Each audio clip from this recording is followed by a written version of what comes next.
നമ്മളിൽ പലർക്കും black hole എന്ന് കേൾക്കുമ്പോൾ തന്നെ 2014 ക്രിസ്റ്റഫർ നോളൻ സംവിധാനം ചെയ്ത ഇൻ്റർസ്റ്റെല്ലാർ എന്ന മൂവി ആയിരിക്കാം ഓർമ്മ വരുന്നത്. പക്ഷേ നിങ്ങൾ എപ്പോഴെങ്കിലും ചിന്തിച്ചിട്ടുണ്ടോ എന്താണ് ഒരു ബ്ലാക്ക് ഹോൾ? എന്താണ് അതിന് വലിയ ശാസ്ത്രം? ഈ വീഡിയോയിൽ നിങ്ങൾക്ക് ബ്ലാക്ക് ഹോളിനെ പറ്റി മുൻപേ ഒരു നോളജ് ഉണ്ടെങ്കിൽ നിങ്ങളുടെ നോളജ് നിങ്ങൾക്ക് സ്ട്രെങ്തൻ ചെയ്യാനും അതുപോലെ തന്നെ ബ്ലാക്ക് ഹോളിനെ പറ്റി അറിയാത്തവർക്ക് വളരെ ബേസ് തൊട്ട് തന്നെ ബ്ലാക്ക് ഹോൾ എന്തെന്ന് മനസ്സിലാക്കാൻ സാധിക്കും. Let's get into the video.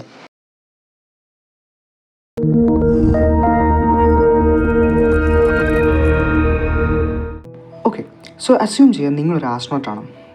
നിങ്ങൾ യൂണിവേഴ്സിൻ്റെ പല ഭാഗങ്ങളിലൂടെ സഞ്ചരിച്ച് വരികയാണ്. അപ്പോഴാണ് നിങ്ങളൊരു റീജിയൻ കണ്ടത്, ഒരു ഏരിയ. അവിടെ ഫുൾ ഡാർക്ക്നെസ് ആണ്. അവിടുത്തെ gravity is so stronger.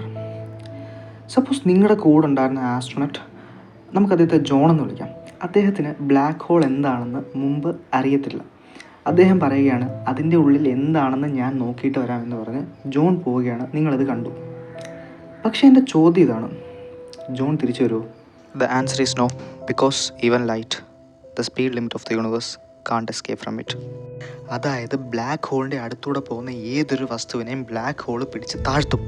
And this process is known as accretion. Black hole എന്ന പേര് തന്നെ നിങ്ങൾ ശ്രദ്ധിച്ചില്ലേ? Black which trap lights, hole nothing returns.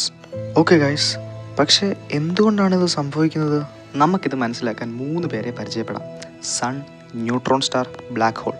നമുക്കെല്ലാവർക്കും അറിയാം, നമ്മുടെ സോളാർ സിസ്റ്റത്തിൽ സണ്ണിന് ചുറ്റുമാണ് പ്ലാനറ്റ്സ് എല്ലാം റിവോൾവ് ചെയ്യുന്നത്. സപ്പോസ് നമ്മുടെ എർത്തിന് സണ്ണിൻ്റെ ഗ്രാവിറ്റേഷണൽ പുള്ളിൽ നിന്ന് എസ്കേപ്പ് ചെയ്യണമെങ്കിൽ ഒരു എക്സ്ട്രാ വെലോസിറ്റി വേണം. ഈ വെലോസിറ്റിയാണ് നമ്മൾ എസ്കേപ്പ് വെലോസിറ്റി എന്ന് പറയുന്നത്. എന്നാൽ ന്യൂട്രോൺ സ്റ്റാറിൻ്റെ കാര്യത്തിൽ ആക്ച്വലി ന്യൂട്രോൺ സ്റ്റാർ എന്ന് പറയുന്നത് വലിയ വലിയ മാസുള്ള സ്റ്റാർസിൻ്റെ കോറിനെയാണ് നമ്മൾ ന്യൂട്രോൺ സ്റ്റാർ എന്ന് പറയുന്നത്. മാസ് കൂടുതലായതുകൊണ്ട് തന്നെ എസ്കേപ്പ് വെലോസിറ്റിയും കൂടുതലായിരിക്കും. എന്നാൽ ബ്ലാക്ക് ഹോളിൻ്റെ കാര്യത്തിൽ എസ്കേപ്പ് വെലോസിറ്റി വളരെ കൂടുതലാണ്. കാരണം ബ്ലാക്ക് ഹോളിന് വലിയ മാസാണ്. അതുകൊണ്ട് തന്നെ എസ്കേപ്പ് വെലോസിറ്റി വളരെ കൂടുതലായിരിക്കും. അതുകൊണ്ട് തന്നെ ലൈറ്റിൻ്റെ സ്പീഡിനേക്കാളും വലിയ വെലോസിറ്റി കൊടുക്കണം. And we know that this is not practically possible. Practically and theoretically പോലും ഇത് പോസിബിൾ അല്ല. സാധാരണയായി നമ്മൾ വസ്തുക്കളെ എങ്ങനെയാണ് കാണുന്നത്? അതായത് ഒരു വസ്തുവിൽ പ്രകാശം വന്ന് സ്ട്രൈക്ക് ചെയ്യുമ്പോൾ ആ പ്രകാശം റിഫ്ലക്റ്റ് ചെയ്ത് നമ്മുടെ കണ്ണുകളിൽ എത്തുമ്പോഴാണ് നമ്മളൊരു വസ്തുവിനെ കാണുന്നത്. എന്നാൽ ഇവിടെ ബ്ലാക്ക് ഹോളിൽ ലൈറ്റ് പുറത്ത് വരാത്തത് കൊണ്ട് തന്നെ നമുക്ക് കാണാനും സാധിക്കുന്നില്ല. നമ്മുടെ ഈ പ്രപഞ്ചത്തിൽ വലിയ വലിയ ബ്ലാക്ക് ഹോളുകളുമുണ്ട്, അതുപോലെ തന്നെ ചെറിയ ചെറിയ ബ്ലാക്ക് ഹോളുകളുണ്ട്. ചെറിയ ബ്ലാക്ക് ഹോൾ എന്ന് ഞാൻ പറയുമ്പോൾ നമ്മുടെ സൂര്യൻ്റെ 20 ടൈംസ് മാസുള്ള ബ്ലാക്ക് ഹോളുകളെയാണ് ഞാൻ ചെറുത് എന്ന് ഉദ്ദേശിക്കുന്നത്. ഇത്തരം ബ്ലാക്ക് ഹോളുകളെ നമ്മൾ വിളിക്കുന്ന പേരാണ് സ്റ്റെല്ലാർ ബ്ലാക്ക് ഹോൾസ്. ഇവയ്ക്ക് വലിയ മാസ് ആണെങ്കിൽ പോലും ഇവരുടെ സൈസ് വളരെ കുറവായിരിക്കും. ഏറ്റവും വലിയ ബ്ലാക്ക് ഹോളുകളെ നമ്മൾ വിളിക്കുന്ന പേരാണ് സൂപ്പർ മാസീവ് ബ്ലാക്ക് ഹോളുകളെന്ന്. ഇവരുടെ മാസ് സൂര്യൻ്റെ മാസിനേക്കാൾ ബില്യൺ ടൈംസ് ഹെവിയർ ആണ്. ആൻഡ് ഇവരുടെ സൈസ് നമ്മളുടെ സോളാർ സിസ്റ്റത്തിൻ്റെ അതേ സൈസ്, ഏകദേശം ബില്യൺ കിലോമീറ്റർ ആണ്. ആൻഡ് ഇതിനൊരു ഉദാഹരണമാണ് സഗാരിറ്റസ് എ സ്റ്റാർ എന്ന് പറയുന്ന നമ്മുടെ ഗാലക്സിയായ മിൽക്കി വേ ഗാലക്സിയുടെ സെൻറ്ററിൽ കാണുന്ന ഒരു ബ്ലാക്ക് ഹോൾ. നമുക്കറിയാം, നമ്മുടെ ആകാശത്ത് നമ്മൾ നോക്കിക്കഴിഞ്ഞാൽ ഒരുപാട് നക്ഷത്ര വ്യൂഹങ്ങൾ അഥവാ കോൺസ്റ്റലേഷൻസ് കാണാൻ സാധിക്കും. ഇതിലെ സഗാരിറ്റസ് എന്ന് പറയുന്ന ഒരു കോൺസ്റ്റലേഷൻ്റെ അടുത്തായിട്ടാണ് മിൽക്കി വേ ഗാലക്സിയുടെ കേന്ദ്ര ഭാഗം കാണുന്നത്. അതുകൊണ്ടാണ് ഈ ഭാഗത്തെ നമ്മൾ സഗാരിറ്റസ് എ എന്ന് വിളിച്ചത്. മാത്രമല്ല, ഈ ഭാഗത്തുള്ള വസ്തുക്കൾക്ക് ഒരു എക്സൈറ്റഡ് സ്റ്റേറ്റിലാണെന്ന് പിന്നീട് കണ്ടെത്തി. അതുകൊണ്ട് തന്നെ നമ്മൾ ശാസ്ത്രത്തിൽ എന്തെങ്കിലും ഒരു സാധനം എക്സൈറ്റഡ് ആണെങ്കിൽ അതിൻ്റെ മണ്ടയിൽ ഒരു സ്റ്റാർ കൊടുക്കും. അങ്ങനെ സഗാരിറ്റസ് എ സ്റ്റാർ സിമ്പിൾ കൊടുത്തു. ഇനി നമുക്ക് ബ്ലാക്ക് ഹോളിൻ്റെ ഉൽപ്പത്തിയെപ്പറ്റി സംസാരിക്കാം. ബ്ലാക്ക് ഹോളുകൾ എങ്ങനെ ഉണ്ടായി എന്ന ചോദ്യത്തിന് ഒറ്റ ഉത്തരം തരാനാണെങ്കിൽ സ്റ്റാറുകളുടെ ഡെത്ത് കാരണമാണെന്ന് പറയാം. ഒരു സ്റ്റാറിൻ്റെ ഫ്യൂവൽസ് എല്ലാം കത്തിത്തീരുമ്പോഴാണ് ഒരു സ്റ്റാർ ഡെത്ത് സംഭവിച്ചു എന്ന് പറയുന്നത്. അതിനു മുമ്പ് നമുക്ക് സ്റ്റാർ എങ്ങനെ ഉണ്ടാകുന്നു എന്ന് നമുക്കൊന്ന് നോക്കാം. നമ്മുടെ ഔട്ടർ സ്പേസിലുള്ള വലിയ വലിയ hydrogen and dust clouds after millions and millions of years ഈ ക്ലൗഡ്സ് സ്വന്തം ഗ്രാവിറ്റി കാരണം അടുത്തടുത്ത് വരും. ആൻഡ് ഇങ്ങനെ അടുത്തടുത്ത് വരും തോറും ഇതിൻ്റെ ടെമ്പറേച്ചർ കൂടി വരും. ടെമ്പറേച്ചർ കൂടി ഒരു പോയിന്റിൽ ഹൈഡ്രജൻ ആറ്റംസ് ഫ്യൂസ് ചെയ്യുന്നതായിട്ട് നമുക്ക് കാണാം. ഇങ്ങനെ ഒരു അടിസ്ഥാനത്തിലാണ് നമ്മുടെ സ്റ്റാർ ഉണ്ടാകുന്നത്. ഹൈഡ്രജൻ ഫ്യൂസ് ചെയ്താണ് പിന്നീട് ഹീലിയം ഉണ്ടാകുന്നത്. ഈ പ്രോസസ്സിൽ ഒരുപാട് എനർജി റിലീസ് ആവുന്നുണ്ട്. ആൻഡ് ഈ പ്രോസസ്സിനെ നമുക്കറിയാം ന്യൂക്ലിയർ ഫ്യൂഷൻ എന്നാണ് വിളിക്കുന്നത്. ഈ യൂണിവേഴ്സിൽ എല്ലാ സ്റ്റാർസും ബ്ലാക്ക് ഹോളായി മാറാൻ പോകുന്നില്ല. സൂര്യനേക്കാൾ 10 ഇരട്ടി മാസ് കൂടുതലുള്ള സ്റ്റാർസ് മാത്രമേ ബ്ലാക്ക് ഹോളായി മാറുകയുള്ളൂ. ഒരു സ്റ്റാർ അതിൻ്റെ ഫ്യൂലൊക്കെ തീർന്ന് ഡെത്തിലോട്ട് എത്തുമ്പോഴത്തേക്കും എങ്ങനെ ബ്ലാക്ക് ഹോൾ ആകുന്നു എന്ന് മനസ്സിലാക്കുന്നതിന് മുമ്പ് ഒരു സ്റ്റാർ എങ്ങനെ നിലനിൽക്കുന്നു എന്ന് നമുക്ക് മനസ്സിലാക്കാൻ ശ്രമിക്കാം. സ്റ്റാറുകൾക്ക് വളരെയധികം മാസ് ഉള്ളത് കൊണ്ട് തന്നെ അതിൻ്റെ തന്നെ ഗ്രാവിറ്റി അതിനെ പലപ്പോഴും കൊളാപ്സ് ചെയ്യാറുണ്ട്. പക്ഷേ ഈ കൊളാപ്സിൽ നിന്ന് ആ സ്റ്റാറിനെ രക്ഷിക്കുന്നത് അതിൻ്റെ ഉള്ളിൽ അഥവാ കോറിൽ നടക്കുന്ന ന്യൂക്ലിയർ ഫ്യൂഷൻ റിയാക്ഷനാണ്. ഈ ന്യൂക്ലിയർ ഫ്യൂഷൻ റിയാക്ഷൻ കൊണ്ടാണ് നമുക്ക് ലൈറ്റ് ആൻഡ് എനർജി കിട്ടുന്നത്. സണ്ണിനുള്ളിൽ 4 ഹൈഡ്രജൻ ആറ്റം ചേർന്നിട്ടാണ് ഒരു ഹീലിയം ഉണ്ടാകുന്നത് with release of 26.7 mega electron volt of energy. ഓരോ നിമിഷവും എത്രത്തോളം ഹീലിയമാണ് സണ്ണിൽ ഉണ്ടാക്കുന്നത് എന്ന് ആലോചിച്ച് നോക്കൂ.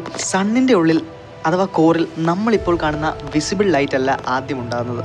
ആദ്യം സണ്ണിൻ്റെ കോറിൽ ഉണ്ടാകുന്നത് ഗാമ റേസ് ആണ്. ഈ ഗാമ റേസ് വർഷക്കണക്കിന് വർഷങ്ങൾക്ക് ശേഷമാണ് അത് വിസിബിൾ ലൈറ്റായി നമുക്ക് കാണാൻ സാധിക്കുന്നത്. അഥവാ സൂര്യൻ്റെ ഉപരിതലത്തിൽ എത്തുമ്പോഴത്തേക്കിനും വിസിബിൾ ലൈറ്റ് ആവുകയാണ്. സൂര്യൻ്റെ കോറിൽ നിന്നും യാത്ര ആരംഭിക്കുന്ന ഗാമ റേസ് അവിടെയുള്ള പ്ലാസ്മ മെറ്റീരിയൽസ് ഇലക്ട്രോൺസുമായിട്ടെല്ലാം കൊളീഷൻ നടത്തുന്നു. ഈ കൊളീഷനിൽ എനർജി നഷ്ടമാവുന്നു. എനർജി നഷ്ടമാവുന്നതിലൂടെ ഫ്രീക്വൻസി കുറയുന്നു. അങ്ങനെ അവസാനം വിസിബിൾ ലൈറ്റ് കണ്ണിൽ സൂര്യൻ്റെ ഉപരിതലത്തിൽ നിന്നും എത്തുന്നു. ഈ ഒരു പ്രോസസ്സിനെ നമ്മൾ വിളിക്കുന്ന പേരാണ് ഫോട്ടോൺ റാൻഡം വാൾക്ക് എന്ന്. അതായത് നിങ്ങൾ ഇന്ന് സൂര്യനിൽ നിന്ന് കാണുന്ന പ്രകാശം വർഷക്കണക്കിന് വർഷങ്ങൾക്ക് മുമ്പ് സൂര്യൻ്റെ കോറിൽ ഉണ്ടായതാണെന്ന് വാസ്തവം. സോ നമ്മൾ പറഞ്ഞു വന്നത് ഇതൊന്നുമല്ല. നമ്മൾ പറഞ്ഞുകൊണ്ടിരുന്നത് ഒരു സ്റ്റാർ എങ്ങനെ നിലനിൽക്കുന്നു എന്നുള്ളതാണ്. So basically pressure by gravity അഥവാ ഇൻവേർഡിലോട്ടുള്ള pressure and pressure by fusion അത് ഔട്ട്വേർഡാണ്. സോ നമ്മുടെ ചോദ്യത്തിനുള്ള ഉത്തരം കിട്ടി. അതായത് ഈ 2 പ്രഷറും ബാലൻസ് ആകുമ്പോഴാണ് ഒരു സ്റ്റാർ നിലനിൽക്കുന്നത്. പക്ഷേ വർഷങ്ങൾക്ക് ശേഷം അതായത് വർഷങ്ങൾ കഴിയുമ്പോൾ നമ്മുടെ ഈ ന്യൂക്ലിയർ ഫ്യൂഷൻ സ്റ്റാറിൻ്റെ കോറിൽ നടക്കുന്നത് വീക്ക് ആവാൻ തുടങ്ങും. അതുകൊണ്ട് തന്നെ ഔട്ട്വേർഡ് പ്രഷർ ഡിക്രീസ് ചെയ്യും. അതുകൊണ്ട് തന്നെ ഗ്രാവിറ്റി ഇമ്മീഡിയറ്റ് ആയിട്ട് ഈ ഒരു സ്റ്റാറിനെ കൊളാപ്സ് ചെയ്യുകയും ചെയ്യുന്നു. ഇങ്ങനെ കൊളാപ്സ് ചെയ്യുന്നതിനെയാണ് നമ്മൾ അഥവാ ആ ഒരു എക്സ്പ്ലോഷനെയാണ് നമ്മൾ സൂപ്പർനോവ എന്ന് പറയുന്നത്. അങ്ങനെ സൂപ്പർനോവ എക്സ്പ്ലോഷനൊക്കെ കഴിഞ്ഞതിന് ശേഷം സ്റ്റാറിൻ്റെ കോർ മാത്രം ബാക്കിയാവും. നിങ്ങളിപ്പോൾ ചിന്തിക്കുന്നുണ്ടായിരിക്കും ഈ കോറ് വളരെ ചെറുതായിരിക്കുമെന്ന്. പക്ഷേ അത് വെറും തെറ്റിദ്ധാരണ മാത്രമാണ്. ഈ കോറ് പോലും സൂര്യൻ്റെ 3 ഇരട്ടി മാസായിട്ടാണ് നമ്മൾ കാണാറുള്ളത്. അങ്ങനെ ഈ കോർ വീണ്ടും കൊളാപ്സ് ആവും. അങ്ങനെ ഓൾമോസ്റ്റ് ഒരു സിംഗിൾ പോയിന്റിലേക്ക് ഇത് കൊളാപ്സ് ആവും. ഈ സിംഗിൾ പോയിന്റിനെയാണ് നമ്മൾ വിളിക്കുന്നത് സിംഗുലാരിറ്റി എന്ന്. ഈ സിംഗുലാരിറ്റി ഫോം ചെയ്ത് കഴിഞ്ഞാൽ നമ്മൾ പറയും അവിടെ ഒരു ബ്ലാക്ക് ഹോൾ ഫോം ആയിരിക്കുന്നു എന്ന്. Since singularity has no volume it has infinite density എന്നാണ് നമ്മൾ പറയാറുള്ളത്. ഈ സിംഗുലാരിറ്റിക്ക് ചുറ്റും ഒരു റീജിയൻ ഉണ്ട്. ഈ റീജിയനെ നമ്മൾ ഇവൻറ്റ് ഹൊറൈസൺ എന്നാണ് പറയുന്നത്. ഈ ഇവൻറ്റ് ഹൊറൈസണ് അകത്ത് നമ്മൾ കയറിക്കഴിഞ്ഞാൽ പിന്നെ നമുക്കൊരു തിരിച്ചറിവേ ഉണ്ടാകുകയില്ല. ഇനി നമ്മുടെ എല്ലാവരുടെയും ഒരു സംശയമായിരിക്കും, നമ്മുടെ സൂര്യൻ ബ്ലാക്ക് ഹോൾ ആകുമോ എന്ന്. ഇതിനൊറ്റ ഉത്തരമേ ഉള്ളൂ, നാച്ചുറലി ഒരിക്കലും പോസിബിൾ അല്ല. കാരണം സൂര്യൻ്റെ മാസ് മറ്റുള്ള സ്റ്റാർസിനെ സംബന്ധിച്ചിടത്തോളം വളരെ കുറവാണ്. സൂര്യൻ്റെ കാര്യം പറയുകയാണെങ്കിൽ സൂര്യൻ്റെ ഡെത്ത് സംഭവിക്കുമ്പോഴത്തേക്കിന് സൂര്യൻ ഒരു റെഡ് ജയൻ്റായി മാറുന്നു. ഈ റെഡ് ജയൻ്റ് ആകുമ്പോഴത്തേക്കിനാണ് നമ്മുടെ ഓൾ പ്ലാനറ്റ്സ് അപ്പോഴത്തേക്കും മേ ബി നമ്മുടെ എർത്ത് എൻഗൾഫ് ചെയ്ത് കഴിഞ്ഞിട്ടുണ്ടാവും. ഇതിനുശേഷം ആ റെഡ് ജയൻ്റ് കൊളാപ്സായി ഒരു വൈറ്റ് ഡോർഫായിട്ടാണ് മാറുന്നത്. ഇപ്പോഴും ചിലവരുടെയൊക്കെ സംശയമാണ് നമ്മുടെ ഗാലക്സിയിൽ അഥവാ മിൽക്കി വേ ഗാലക്സിയിൽ ഇതൊക്കെ കാണാൻ സാധ്യതയുണ്ടോ എന്ന്. എന്നാൽ കേട്ടോളൂ, നമ്മുടെ മിൽക്കി വേ ഗാലക്സിയിൽ തന്നെ ഏകദേശം 100 മില്യണിലധികം ബ്ലാക്ക് ഹോളുകൾ ഉള്ളതായിട്ടാണ് പറയാറുള്ളത്. ഇപ്പം നിങ്ങൾക്ക് ചിന്തിക്കാവുന്നതേ ഉള്ളൂ നമ്മുടെ ഒബ്സർവബിൾ യൂണിവേഴ്സിൽ എത്രത്തോളം ബ്ലാക്ക് ഹോളുകൾ കാണുമെന്ന്. ഇനിയുള്ളൊരു സംശയമാണ് നമ്മുടെ ബ്ലാക്ക് ഹോളിന് ചുറ്റും ഒരു ക്ലൗഡ് പോലെ കാണുന്നത് എന്താണെന്ന്. ആക്ച്വലി ഇത് സൂപ്പർ ഹീറ്റഡ് ഗ്യാസസിൻ്റെ ഒരു ക്ലൗഡാണ്. And here is a most interesting question.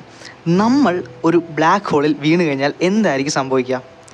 ഒരു ബ്ലാക്ക് ഹോളിനുള്ളിലെ ഹൈ ഗ്രാവിറ്റേഷണൽ ഫീൽഡ് കാരണം നമ്മുടെ കാൽഭാഗത്ത് കൂടുതൽ ഗ്രാവിറ്റേഷണൽ ഫോഴ്സ് അനുഭവപ്പെടുകയും നമ്മുടെ തലഭാഗത്തെ സംബന്ധിച്ചിടത്തോളം കൂടുതൽ കാൽഭാഗത്ത് അനുഭവപ്പെടുന്നത് കൊണ്ട് നമ്മൾ സ്ട്രെച്ച് ചെയ്യുന്നത് പോലെ കാണാം. ശാസ്ത്രജ്ഞന്മാർ ഇതിനെ പറയുന്നത് സ്പെഗാറ്റി നൂഡിൽസ് എങ്ങനെയാണോ സ്ട്രെച്ച് ചെയ്യുന്നത് അതുപോലെ എന്നാണ്. അതുകൊണ്ട് തന്നെ അവർ ഇതിനെ വിളിക്കുന്നത് സ്പെഗറ്റിഫിക്കേഷൻ എന്നാണ്. അതുമാത്രമല്ല, വൺസ് നിങ്ങൾ ബ്ലാക്ക് ഹോളിൽ പെട്ട് കഴിഞ്ഞാൽ പിന്നെ നിങ്ങൾക്ക് ടൈം സ്ലോവർ ആയിരിക്കും. ജനറൽ റിലേറ്റിവിറ്റി തിയറി പ്രകാരം ഗ്രാവിറ്റി ഹൈ ആയിട്ടുള്ളിടത്ത് ടൈം ഭയങ്കര സ്ലോ ആയിരിക്കും. അതുകൊണ്ടൊക്കെ തന്നെ ഇനി എങ്ങാനും നിങ്ങൾ അവിടുന്ന് സർവൈവ് ചെയ്ത് തിരിച്ച് ഭൂമിയിൽ വന്നാൽ തന്നെയും നിങ്ങൾക്ക് പരിചയമുള്ള ആരെയും കണ്ടെന്ന് വരില്ല. ഇനി നിങ്ങളിൽ പലവരുടെയും സംശയമായിരിക്കാം നമ്മുടെ ഭൂമിയിൽ നിന്നും ഏറ്റവും നിയറസ്റ്റ് ആയിട്ടുള്ള ഒരു ബ്ലാക്ക് ഹോൾ എത്ര ലൈറ്റ് ഇയേഴ്സ് അവേ ആയിരിക്കുമെന്ന്. അത് ഏകദേശം 3000 ലൈറ്റ് ഇയേഴ്സ് എവയാണ് നമ്മുടെ ഭൂമിയിൽ നിന്നും ഏറ്റവും നിയറസ്റ്റ് ഒരു ബ്ലാക്ക് ഹോളിനെ കണ്ടെത്തിയിട്ടുള്ളത്. ഗൈസ്, നമ്മൾ ബ്ലാക്ക് ഹോളിനെ പറ്റി കുറേ കാര്യങ്ങൾ പഠിച്ചു. പക്ഷെ ഞാൻ നിങ്ങളുടെ അടുത്തൊരു കാര്യം പറഞ്ഞായിരുന്നു. നിങ്ങളത് ഓർക്കുന്നുണ്ടോ? ഞാൻ നിങ്ങളുടെ അടുത്തൊരു കാര്യം പറഞ്ഞിരുന്നു. സണ്ണിനെ നമുക്ക് നാച്ചുറലി ബ്ലാക്ക് ഹോൾ ആക്കാൻ പറ്റില്ലെന്ന്. സോ ദാറ്റ് മീൻസ് ആർട്ടിഫിഷ്യലി ആക്കാൻ പറ്റുമെന്നും കൂടെ അല്ലേ? യെസ് ഗൈസ്, പറ്റും. സണ്ണിനെ എന്ന് മാത്രമല്ല, എർത്തിനെ എന്ന് മാത്രമല്ല, നിങ്ങളെപ്പോലും നിങ്ങൾക്ക് ബ്ലാക്ക് ഹോളാക്കി മാറ്റാൻ സാധിക്കും. അതിനെപ്പറ്റിയാണ് ഞാൻ അടുത്ത് പറയാൻ പോകുന്നത്. Yes guys, we are talking about the സ്വാസ്-ചൈൽഡ് റേഡിയസ്. ഗൈസ്, ഇത്രയേ ഉള്ളൂ. അതായത് നമുക്ക് ഏതൊരു വസ്തുവിനെയും ബ്ലാക്ക് ഹോൾ ആക്കി മാറ്റാൻ സാധിക്കും. ബട്ട് നിങ്ങളതിനെ ഒരു പ്രത്യേക റേഡിയസിലേക്ക് കംപ്രസ് ചെയ്ത് കൊണ്ടുവന്നാൽ മാത്രം ആ റേഡിയസിൻ്റെ പേരാണ് സ്വാസ്-ചൈൽഡ് radius. This is the equation. ഈ ഇക്വേഷൻ പ്രകാരം എർത്തിൻ്റെ ഒറിജിനൽ റേഡിയസായ 6400 കിലോമീറ്ററിനെ ഏകദേശം 9 മില്ലിമീറ്ററിലേക്ക് എത്തിക്കാൻ സാധിച്ചാൽ മാത്രമാണ് നിങ്ങൾക്ക് എർത്തിനെ ഒരു ബ്ലാക്ക് ഹോളാക്കി മാറ്റാൻ സാധിക്കുന്നത്. ആൻഡ് നമ്മുടെ സണ്ണിനെ ഏകദേശം 3 കിലോമീറ്റർ റേഡിയസിലോട്ട് കംപ്രസ് ചെയ്യാൻ സാധിക്കുകയാണെങ്കിൽ നമുക്ക് സണ്ണിനെയും ബ്ലാക്ക് ഹോളാക്കി മാറ്റാം. But what I am saying is practically and naturally impossible. Thanks for watching.